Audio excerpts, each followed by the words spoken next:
क्या Osama bin Laden का बेटा हमजा बिन लादेन जिंदा है? जिंदा है। 2019 में अमेरिका ने हमजा बिन लादेन के ऊपर हमला करके उसको मारने का दावा किया था। हाँ। क्या वो दावा झूठा है? झूठा है। क्राउन प्रिंस ऑफ टेरर के नाम से मशहूर हमजा बिन लादेन क्या एक बार फिर से 9/11 जैसे हमले की तैयारी कर रहा है? हाँ। आज का टॉपिक बहुत अलग है। आज मैं ओसामा बिन लादेन के बारे में बात करूंगा, उसके बेटे के बारे में बात करूंगा। हाँ। और ये बात मैं इसलिए कर रहा हूं क्योंकि आज से ठीक 2 दिन पहले 11 सितंबर 2001 को अमेरिका के ऊपर ओसामा बिन लादेन ने इतिहास का सबसे बड़ा हमला किया। ओसामा बिन लादेन को आप सभी लोग जानते ही होंगे। हाँ। नाम तो सुना ही होगा। जो नए बच्चे हैं उन्होंने शायद ओसामा बिन लादेन के बारे में ज्यादा ना सुना हो, लेकिन नाम तो जरूर सुना होगा। जब भी आतंकियों की बात आती है तो ओसामा बिन लादेन का नाम सबसे पहले लिया जाता है। हाँ। ओसामा बिन लादेन ने अमेरिका के ऊपर 9/11 का अटैक कैसे किया था, क्या कुछ हुआ था उस दिन? आइए थोड़ा सा इतिहास के पन्नों को पलटने की कोशिश करते सब कुछ आपको सिलसिलेवार तरीके से बताएंगे। हाँ। लेकिन पहले बात ओसामा बिन लादेन के बेटे हमजा बिन लादेन की कर लेते हैं, क्योंकि हमजा बिन लादेन अगर जिंदा है तो ऐसे कयास लगाए जा रहे हैं कि किसी ना किसी जगह पर वो हमले को अंजाम दे सकता है। जिस तरीके से उसके फादर ओसामा बिन लादेन ने 9/11 का हमला किया था, ठीक उसी तरह की हमले की साजिश हमजा बिन लादेन रच सकता है। नई खुफिया रिपोर्टों से पता चला है कि अलकायदा संस्थापक ओसामा बिन लादेन का मरा हुआ बेटा हमजा बिन लादेन जिंदा है। वो अलकायदा को एक बार फिर से एक्टिव किए हुए है और एक बार फिर से अलकायदा को पहले जैसा खड़ा करना चाहता है। हाँ। इस खुफिया रिपोर्ट के सामने आने के बाद दुनिया को खतरा लगने लगा है कहीं 9/11 जैसा हमला ओसामा बिन लादेन का बेटा हमजा बिन लादेन भी ना कर दे। अमेरिका ने 2019 में एक दावा किया था कि हमने ओसामा बिन लादेन के बेटे हमजा बिन लादेन को एक हवाई हमले में मार दिया, लेकिन अब खुफिया रिपोर्ट से सामने आया है कि उस हमले में हमजा बिन लादेन जिंदा बच गया था। दुनिया आज तक उसको मरा हुआ समझ रही थी, लेकिन वो अमेरिका के हमले में जिंदा बच गया था। खुफिया रिपोर्ट में कहा गया है कि हमजा बिन लादेन की उम्र 34 साल है और वो पूर्वी अफगानिस्तान के जलालाबाद में अपना अधिकांश समय बिता रहा है। खुफिया जानकारी के मुताबिक हमजा के तालिबान के सीनियर नेताओं से अच्छे संबंध हैं। वो रेगुलर एक दूसरे से मिलते हैं। अलकायदा और तालिबान के बीच व्यापक संबंध हैं। 2021 में तालिबान ने अफगानिस्तान की सत्ता पर फिर से कब्जा कर लिया। इसके बाद तालिबान ने अलकायदा को फिर से संगठित होने की इजाजत दी। अलकायदा अफगानिस्तान के अंदर एक बार फिर से खड़ा हो रहा है, ऐसा दावा खुफिया एजेंसियों ने किया है। खुफिया रिपोर्ट में यह बात भी सामने आई है कि अलकायदा को हमजा बिन लादेन ही सिर्फ खड़ा नहीं कर रहा है, बल्कि उसका एक भाई है अब्दुल्ला बिन लादेन। दोनों मिलकर एक बार फिर से ओसामा बिन लादेन द्वारा बनाए गए अलकायदा संगठन को खड़ा करने की कोशिश कर रहे हैं। हाँ। दोनों भाइयों ने मिलकर पूरे अफगानिस्तान के अंदर तकरीबन 10 ट्रेनिंग कैंप भी तैयार कर लिए हैं। ओसामा बिन लादेन ने अमेरिका के ऊपर हमला किया, उसके बाद अमेरिका ने ओसामा बिन लादेन को मार दिया।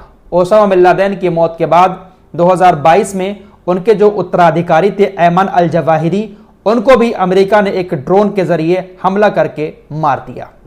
हालांकि 2019 में भी अमेरिका ने दावा किया था कि हमने हमजा बिन लादेन को भी मार दिया, लेकिन हमजा बिन लादेन के अब जिंदा होने की खबरें सामने आ रही हैं। दरअसल ओसामा बिन लादेन के 4 बेटे हैं, Hamza bin Laden, Abdullah bin Laden और एक उमर बिन लादेन। चौथे बेटे का कोई अता पता नहीं है। तीसरा बेटा ये जो उमर बिन लादेन है, हाँ। ये इस वक्त मॉडर्न जिंदगी जी रहा है। अब्दुल्ला बिन लादेन और हमजा बिन लादेन अलकायदा को, अपने बाप के संगठन को फिर से खड़ा कर रहे हैं, लेकिन ये शख्स अपने बाप के नाम से दूर भागना चाहता है।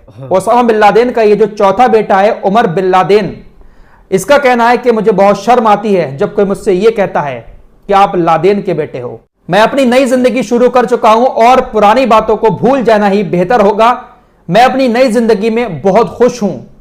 मेरे बाप ने जो गलत काम किए उसको लेकर मुझे जज ना किया जाए। इस तरह की बातें ये अक्सर करते हुए नजर आते हैं। फिलहाल इन्होंने अपनी जिंदगी एक अलग तरीके की चुन ली है और मॉडर्न जिंदगी जी रहे हैं। ये जो लंबे लंबे बाल आपको दिखाई दे रहे हैं, यही है ओसामा बिन लादेन का बेटा उमर बिन लादेन।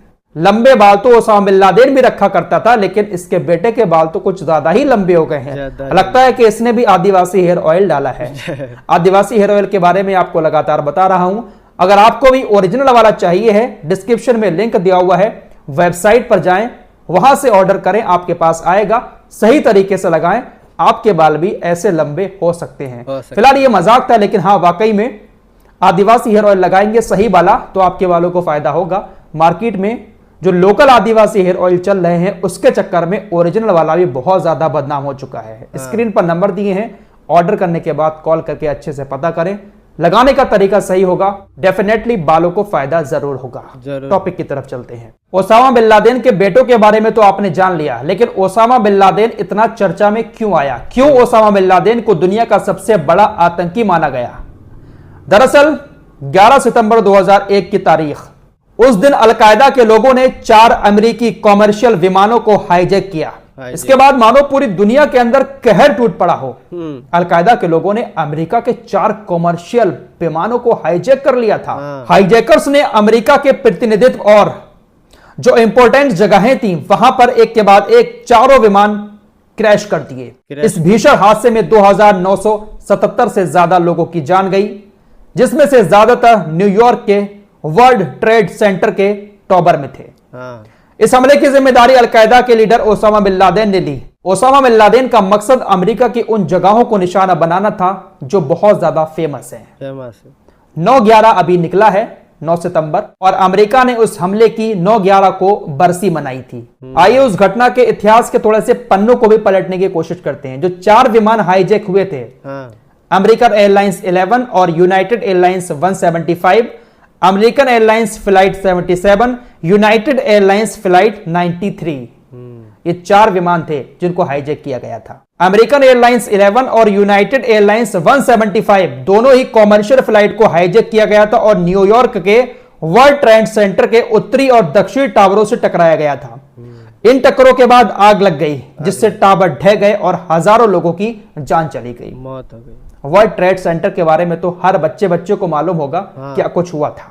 तीसरा विमान था अमेरिकन एयरलाइंस फ्लाइट 77। इस फ्लाइट को हाईजैक कर वर्जीनिया के आर्लिंगटन में स्थित पेंटागन, जो अमेरिकी रक्षा विभाग का मुख्यालय है, उससे टकराया गया था। इस हमले में भी कई लोग मारे गए थे। अमेरिका का जो पेंटागन है उसका मुख्यालय था, एक विमान को वहां पर टकराया गया। यही मकसद था अलकायदा का कि अमेरिका के जो मेन जगहें हैं वहां पर इन विमानों को टकराया जाए। चौथी फ्लाइट थी यूनाइटेड एयरलाइंस फ्लाइट 93। इस फ्लाइट को जब हाईजैक किया गया तो इस फ्लाइट में जो लोग मौजूद थे उन्होंने हाईजैकर से उस फ्लाइट को दोबारा से अपने कब्जे में करने की कोशिश की, जिस वजह से वो प्लेन जो था वो पेंसिल्वेनिया के खेत में जाकर दुर्घटनाग्रस्त हो गया, क्रैश हो गया। ऐसा माना जाता है कि अगर ये प्लेन दुर्घटनाग्रस्त ना हुआ होता, खेतों में जाके क्रैश ना हुआ होता, तो वॉशिंगटन डीसी में व्हाइट हाउस या यूएस कैपिटल को निशाना बनाया जा सकता था। क्योंकि हाईजैकर्स का निशाना अमेरिका के यही बड़े बड़े और फेमस मेन स्थान थे। सुबह 8:46 पर अमेरिकन एयरलाइंस फ्लाइट 11 न्यूयॉर्क शहर में वर्ल्ड ट्रेड सेंटर के उत्तरी टावर से टकराया। 9:03 पर United airlines flight 175 world trade centre के दक्षिणी टावर से टकराया। 9:37 पर अमेरिकन एयरलाइंस फ्लाइट 77 वर्जीनिया के पेंटागन से टकराया। 10:03 पर यूनाइटेड एयरलाइंस फ्लाइट 93 पेंसिल्वेनिया के खेतों में जाकर क्रैश हो गया। वर्ल्ड ट्रेड सेंटर में 2753 लोग मारे गए। पेंटागन के मुख्यालय पर 184 लोग मारे गए। जो खेत में जाकर विमान गिरा था उसमें 40 लोगों की मौत हुई। कुल मिलाकर 2977 लोगों की मौत हो गई। पहला विमान 8:46 पर टकराया और आखिरी विमान 10:03 पर टकराया और इन्हीं 1-1.5 घंटे के बीच में 2977 लोगों की मौत हो गई। एकदम से पूरी अमेरिका के अंदर चीख पुकार मच गई, पूरी दुनिया में हड़कंप मच गया। अमेरिका के ऊपर यह जो हमला था यह इतिहास का सबसे बड़ा हमला माना जाता है, क्योंकि उस वक्त में अमेरिका एक बहुत बड़ी ताकत माना जाता था। अमेरिका के अंदर एक परिंदा भी दूसरे देश का आता था, ऐसी बातें चलती थी तो अमेरिका को पता चल जाता था। लेकिन हाईजैकर्स ने जो तरीका अपनाया वो ये था कि अमेरिका की फ्लाइट्स को ही उन्होंने हाईजैक किया। अमेरिका की फ्लाइट्स को ही हाईजैक करके और उन्हीं को अमेरिका के बिल्डिंगों में ले जाकर ब्लास्ट कर दिया। अगर अपने विमानों से आते या किसी और चीज से आते तो अमेरिका को पता चल जाता, लेकिन अमेरिका को यही लगा कि ये तो हमारी ही फ्लाइट्स हैं जो हमारे देश में आ रही हैं, लेकिन उन फ्लाइट्स को हाईजैक करके अमेरिका को इतनी बड़ी चोट पहुंचाई गई थी। हमले के फौरन बाद ओसामा बिन लादेन की तरफ से इस हमले की जिम्मेदारी ली गई। ओसामा बिन लादेन का नाम उस दिन से पूरी दुनिया जानने लगी। अमेरिका के ऊपर हुए इस खतरनाक हमले के बाद अमेरिका ने वॉर ऑन टेरर अभियान चलाया, जिसमें अफगानिस्तान में अलकायदा के ठिकानों पर हमले किए गए और बिन लादेन को पकड़ने का मिशन शुरू कर दिया गया। अलकायदा के सारे ठिकानों को अमेरिका ने तकरीबन नष्ट कर दिया था, क्योंकि अफगानिस्तान के अंदर भी अमेरिका की सेना पहले से ही मौजूद रहती थी। अमेरिका ने ओसामा बिन लादेन को पकड़ने के लिए तकरीबन 10 साल लगा दिए। 10 साल तक अमेरिका ओसामा बिन लादेन को खोजता रहा। कई सारी खुफिया जानकारी और सैन्य ऑपरेशनों के बाद अमेरिकी नौसेना ने 2 मई 2011 को पाकिस्तान के एबटाबाद में ओसामा बिन लादेन को मार गिराया। उनकी मौत आतंकवाद के खिलाफ लड़ाई में एक महत्वपूर्ण जीत मानी गई। अमेरिका ने कहा कि हमने आतंकवाद के खिलाफ एक बहुत बड़ी जीत हासिल की है। तो यह है ओसामा बिन लादेन की पूरी कहानी, जिसने अमेरिका को हिला कर रख दिया था। अब यही कहा जा रहा है कि ओसामा बिन लादेन का बेटा अपने बाप के संगठन अलकायदा को आगे बढ़ाएगा। अमेरिका दावा कर रहा था कि हमने 2019 में हमजा बिन लादेन को मार दिया है, लेकिन हमजा बिन लादेन जिंदा है। ये जो लंबे बालों वाला है उमर बिन लादेन, ये तो खुलेआम घूमता है। इसने अपनी जिंदगी भी बदल दी है, यूरोप में रहता है, लेकिन 2 बेटे अलकायदा को फिर से खड़ा करना चाहते हैं। फिलहाल इस वीडियो में इतना ही। उम्मीद करता हूं कि आपको ये स्टोरी पसंद आई होगी। दोस्तों, हमारी वीडियो पसंद आए तो फॉलो सब्सक्राइब जरूर कीजिए और साथ ही साथ शेयर भी कीजिए। मिलते हैं अगले वीडियो में, तब तक के लिए अपना ख्याल रखें। धन्यवाद।